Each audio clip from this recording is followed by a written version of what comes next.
Good afternoon. I am here with Ellen Bloome. She is one of our fantastic physical therapists from Gait Mechanics. Ellen, thank you for being here today. Ellen, Thanks. you are a certified geriatric specialist as well as a functional nutritionist. And I think that you're not only a phenomenal physical therapist, but you are a holistic clinician. And I think we all have a lot to learn from you. Thank you so much for being here and for talking with us today. Thanks for having me, and thanks for being an awesome work partner. We've had some great couple of years. Absolutely. Yeah. Absolutely. We're honored to have you as part of our team here at Gait Mechanics. And as we talk all the time, our patients are a little bit different than just your run of the mill. It's not going to be just your patients that have mobility issues, but we do serve a lot of people who are experiencing cognitive impairment. And through that journey, you have found a lot of use for your functional nutrition background, and I would love to hear your experiences of how metabolic health really can be integrated into improvement in cognition. Okay, well, that's fantastic. It's interesting because a lot of our knowledge and information that's coming out, I think, makes it sound like if you just take a couple of vitamins or you take your medication, your brain will get better. But what isn't taken into account is our entire system.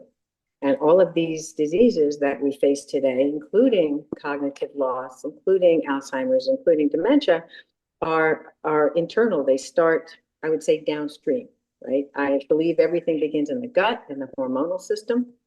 Um, we both have talked in the past about women that get old because we go through menopause and we don't have hormones.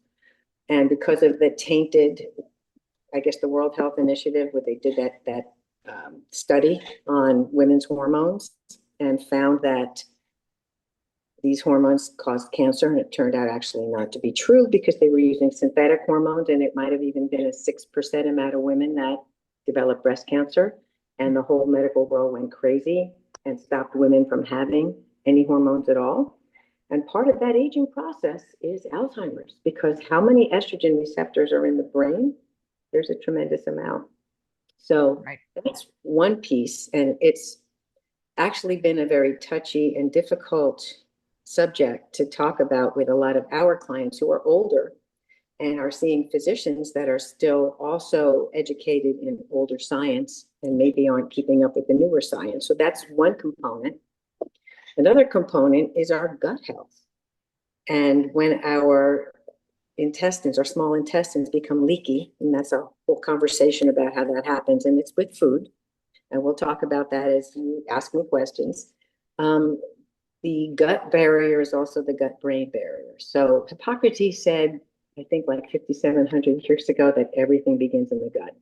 Hmm. And then you are really, truly what you eat, and you actually are what your food ate. Hmm. And we can talk about that even a little bit more. So it isn't just what we're eating and whether or not we're avoiding ultra processed foods. It's, the chicken we buy and why that can be inflammatory. So that's sort of the beginning. And I had to figure all of this out for myself because I was sick at the age of 25 and no doctor could understand what was wrong with me. And it was before biohacking. Because now that was 40 years ago that I first got sick. And what I had was mono 4 times in 2 years because my immune system was tanked from years of eating margarine and sweet and low and Hmm. processed, junk food. You're a kid, right? You're eating bags of Doritos and you used margarine because that's what the science was then. Everybody went to the store and bought margarine. My boy Was. was better, that whole low fat thing. And the fake sugars, which actually cause brain disease. Right. And my immune system, I have a gene for autoimmune and a gene for celiac. So I was at risk for getting sick and never knew. And then when I did get sick, nobody even knew what to test me for. And it wasn't until I got sick at 25, I think I was 28, and I actually had an ovarian cyst that got irritated. My mother took me to a new female doctor she had found who was an MD PhD. And she asked questions that no one had ever asked me and did some blood work. And 10 days later, she looked at me and she said, "When did you have Epstein-Barr?" And the light bulb went off because That's what it was. And every blood test to this day shows chronic reinfectious. So I live my life. I am walking the walk and talking the talk to make sure that I keep any trigger of illness away 90% of the time. You know, a good pizza once in a while and a piece of chocolate cake. I sometimes can't say no, and I suffer. I'll feel it in my knee or something else the next day, but I'm aware of what I have to do to stay healthy. And so when I meet our clients, the beautiful thing about how we do what we do is we get to spend as much time as we need in their home. And we can talk about, we look at their stress, their relationships, their lifestyle. I will go into the refrigerator in the pantry. I will take out the food labels. I will educate. And I will have tons of questions, and clients will be texting me after hours to ask me if this is okay. And I'm happy to answer, because when I get someone to be engaged, I don't want to let that go. Oh, that's terrific. I'm always curious because I do know that you go into the homes and you're not just looking at home safety and are there cords on the floor, is there appropriate lighting? More importantly, you're also looking at what's in the refrigerator. So, Yeah, is there some examples of things that you would give, common examples of foods or ingredients that are found in our patients' homes that you would say, get rid of this right now? absolutely. So the fake sweeteners that have, and I have people start reading now, the acesulfame, and the all of the aspartames that actually cause cognitive decline. They're inflammatory.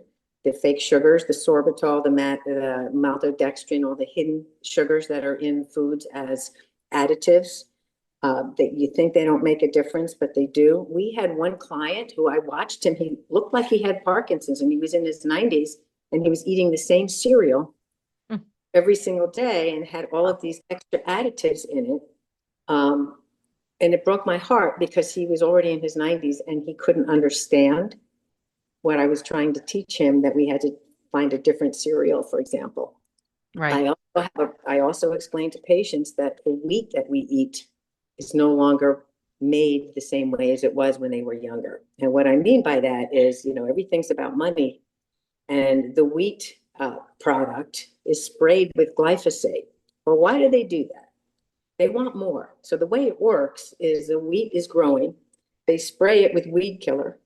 And when the wheat, pardon me, perceives that it's dying, it makes more babies. And these babies now increase the crop, but they are genetically modified and they are toxic from the Agent Orange glyphosate. It's the same thing from the Roundup. Right. That's what they Wow. use. And that is what is in the breads that we eat from the store, in a restaurant, and they're inflammatory.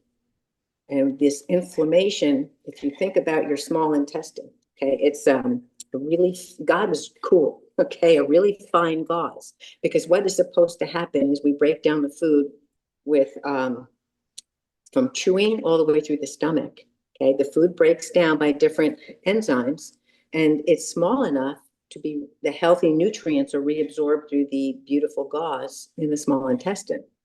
And the waste products that are too big pass on through and come out of the colon. And they are actually called lipopolysaccharides, those pieces of garbage. And the funny thing is, it's little LIPS is little pieces of SHIT, basically. Right, right. When we eat inflammatory food, that beautiful fine mesh starts to break down and make holes. And those little holes become larger holes. And so not only are we absorbing the good stuff, but some of the bad stuff is being absorbed as well. And this will cross through every cell in our body, and that is including the brain. Because there's no barrier to say that what you're absorbing, obviously your nutrients want to go upstairs as well as everywhere else. Right. So this is really between hormones and food quality. This is why we're seeing so much more disease in this country now. And all Oh, of I this completely agree. started like 1978-ish on, when they started to do all of the, you know, all of the spraying and all of the changes to our food. Wow. That's so scary to think that even the knowledge that we have now, we're still learning, and yet we're still ingesting this. And There's for years, we find right. these the consequences of this. Well, you know, that's why when we hear please buy organic and people say, well, how do I know I'm getting it? And my Right. answer is if you don't buy organic, you know you're not. That's And a the good way to put it.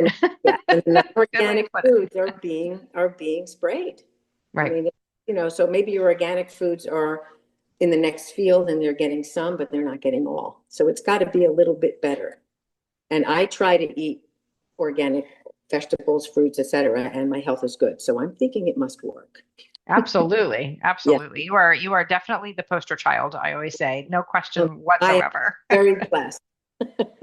Very blessed, but very proactive at the same time, Yes. which is amazing. Well, I Amazing. almost feel like, the control lies with us. If we start to, going to the doctor in the olden days was to treat an illness. And you didn't make an appointment. It was like you called the family doctor down the road and he came in his cart, right? Right. And they Right. tried to give you some herbs or whatever to fight whatever horrible thing happened to you. But going to the doctor to make yourself healthy wasn't necessary because we had animals roaming and we milked the cows and we ate fresh food, and people where we didn't maybe live as long because there were obviously infections that we didn't have the treatment for, but people were basically healthier than they Yes. are today. I And agree that the preservatives are very scary. Very scary. and I don't think people accepted the fact that they were going to get old and sick back in the day. I mean, some people worked the field until they were gone. And actually, you'll still find that in the blue zones where Hmm. they're in their hundreds and they're still climbing the rocks, in Sardinia and herding goats and eating goat and sheep cheese, by the way, not cow cheese, and living a long time. No one's ever said to them, well, you're 101. Can you sit down? They look at you like you were out of your mind. Right. Right. Here in Absolutely. America, and I will say here in South Florida, there's a certainly when I moved here, it's changed a little bit because we have pickleball now. But people really wanted to, yeah, I moved to Florida to retire and die and go to well, they used to call it early bird. Now it's happy hour. It's a little classier. Right. Of course. Yes. That is so true. No, I agree completely. I think the mentality is definitely shifted. And I Yeah, think there's a lot of confusion out there because there is. oftentimes our patients go to the doctors. They're told, yes, you have a movement disorder, or yes, you have a cognitive impairment. They're given a piece of paper and they say, this is my favorite, drink lots of water, get lots of exercise, and eat a Mediterranean diet. Right. And so what does that mean? So if you were to really break that down, what does that mean Right. for people who are wondering? Well, the Mediterranean diet is your more healthy diet, right? And they emphasize your whole grains, and which we would talk about because I don't totally agree with the whole grains thing. But your fresh vegetables, low glycemic fruits. I mean, berries before anything else. People always. I have a family member that lives on fruit because their perception is fruit is healthy, Right. and fructose is fructose, and they're Right. putting on all kinds of weight and becoming metabolically unhealthy because it's an adjunct to a meal. It's a small part to the meal, right? So we want to have, let's say, on a plate, a 9-inch dinner plate, half the plate is going to be a starchy and non-starchy vegetables. Okay, Okay. so these are going to be your healthy broccolis, your lettuces, I mean, there's a whole list I can come up with of non-starchy vegetables. And then the word carb, I think, is very confusing for people.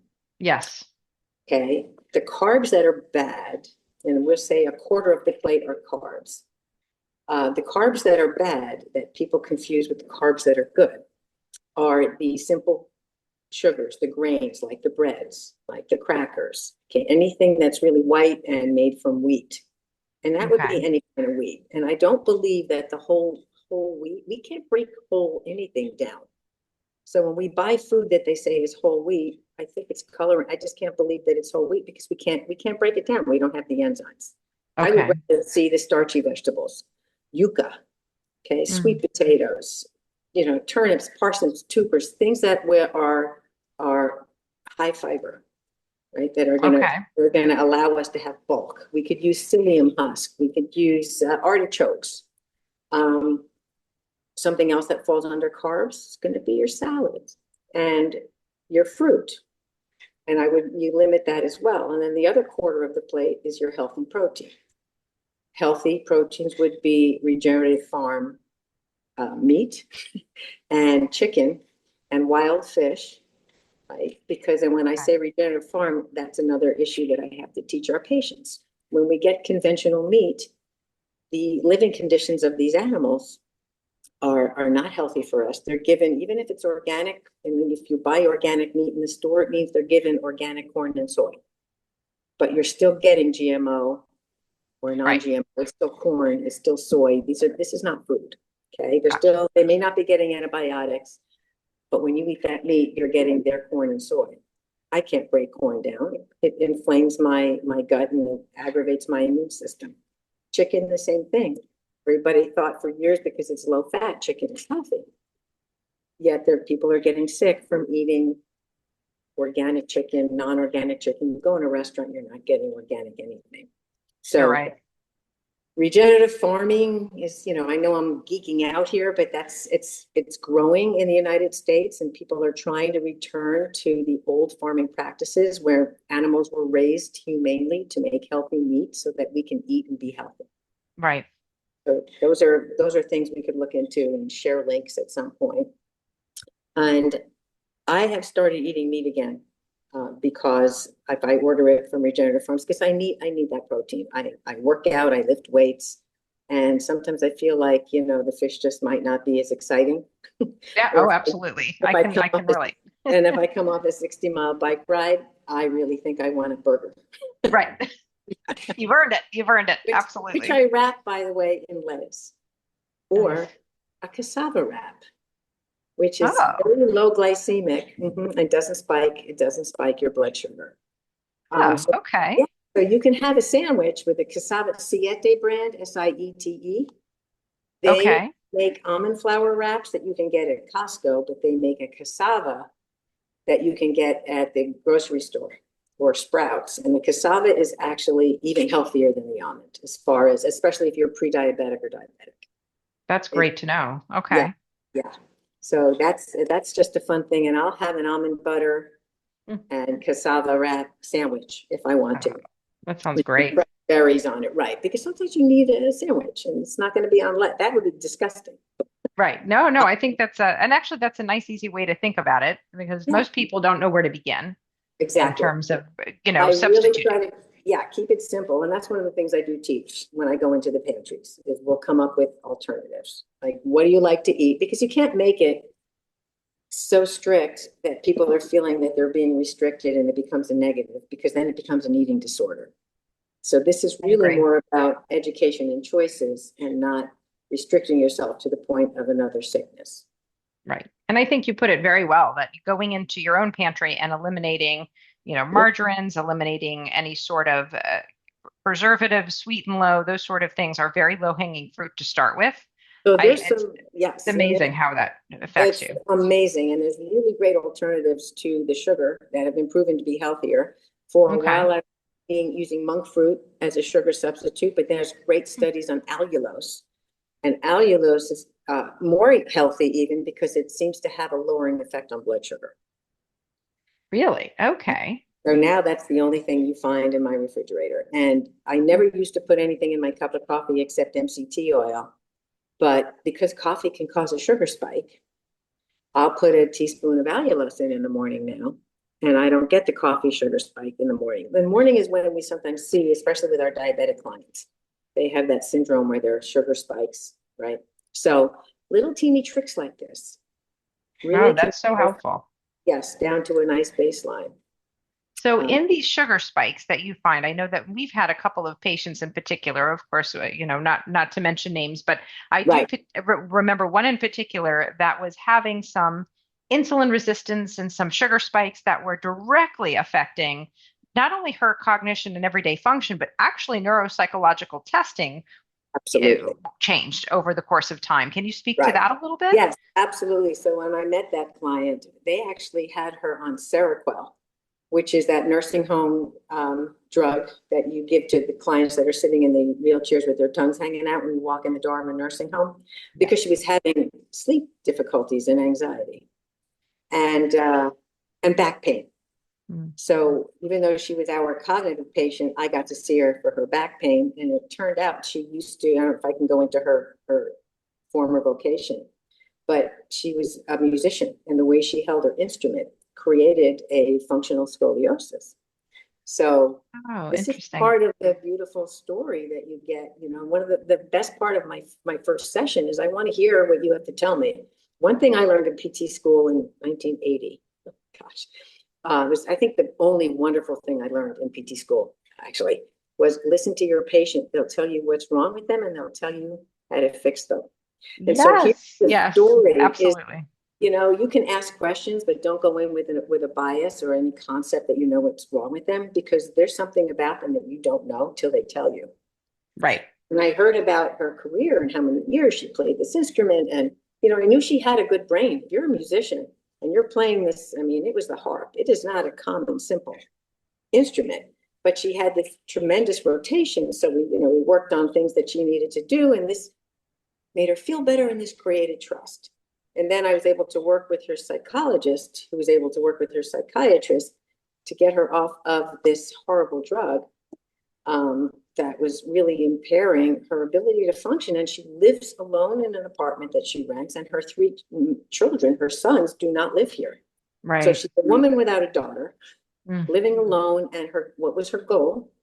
Not to wind up in a nursing home. right, Right? And being frightened because she's got an insulin pump that she doesn't understand and a continuous glucose monitor linked to that, which are given to our clients. And they go and they see a glucose or diabetes education specialist, but it's in an office. And that person may not really understand the whole person sitting in front of them. So over the years, no, I've right, gotten to know her. I mean, she had been morbidly obese and she had a gastric bypass. And so there are things that people have as their norm, right? The things that they've held on to, behaviors that they've held on to that has helped them survive, but are now right, no longer helpful for them. And so these were some of the other things we had to break through right. to allow her to trust eating properly. Oh, so well said. And that's a big deal right there. I mean, and I think what we see with especially type 2, not type 1 so much, is, we see a lot of food addiction and misunderstanding, and then no one's again, it's putting the horse after the cart. So here's your insulin, and here's your monitor, and here's your, go home and Right.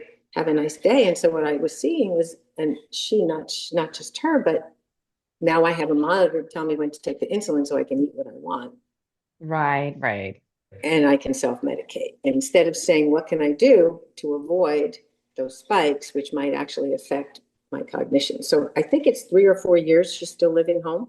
Yeah, yeah, that's amazing. What a It's, huge success story. You made it yeah. such a huge difference, and it goes so much further than just exercise She and and drink I are lots of still, water.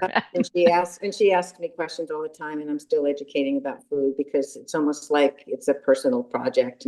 We just have to make Absolutely. sure that, because I want to keep with that goal that she told me from day one. The back is fine. Right, right, right. The brain has to be fine, because at the end of the day, that's not acceptable to her to wind up in memory care, or No, me, or absolutely. you, or anyone else. Absolutely. Right. Right. I mean, even speaking of the gentleman that had Parkinson's-like symptoms and was not able, just over changing something as simple as your breakfast food Right. really, really hit home. Sometimes it's picking one thing, and then having the client understand that everything's not going to be better. And Right. also today, and I don't know how much you've been seeing and hearing, but there's such a huge amount of science, and doctors are working toward, and I was just listening to a podcast the other day about Parkinson's disease, right? Which causes so much, not only movement, but cognition, Right. that they're finding, so much of the epigenetic toxic exposures. And I remember my very worst Parkinson's patient in the 90s used to be a dry cleaner. Hmm. And he was exposed to whatever horrible cleaning agent that they used in their shop. But Right. that Parkinson's is all initiating from the gut brain barrier.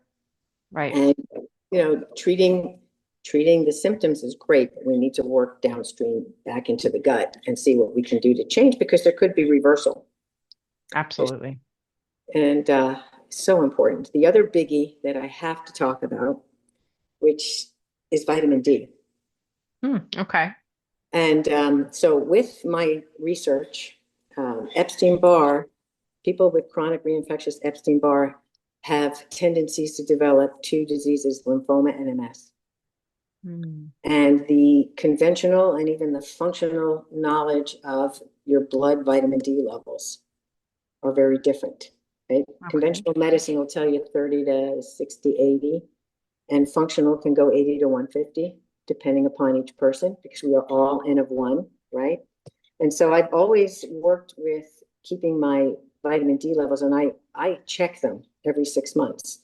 Okay. And I found some studies recently, and I just did a fundraiser for MS back in April. And I remember at the turnaround on the 65-mile ride, which was my first time back on the bike since 2013. I know. I just figured I don't have MS, and if I suffer a little bit, too bad for me, right? Because I have to suffer a little bit. And I'm speaking to the Southeast Regional chair, and she says to me, where I'm having whatever snack, and she says, "So what brings you to this ride?" And I said, "Well, I've been a PT for 44 years, so I've had a lot of clients with MS, and I have my boyfriend's brother's wife has MS, and my sister's husband's brother has MS."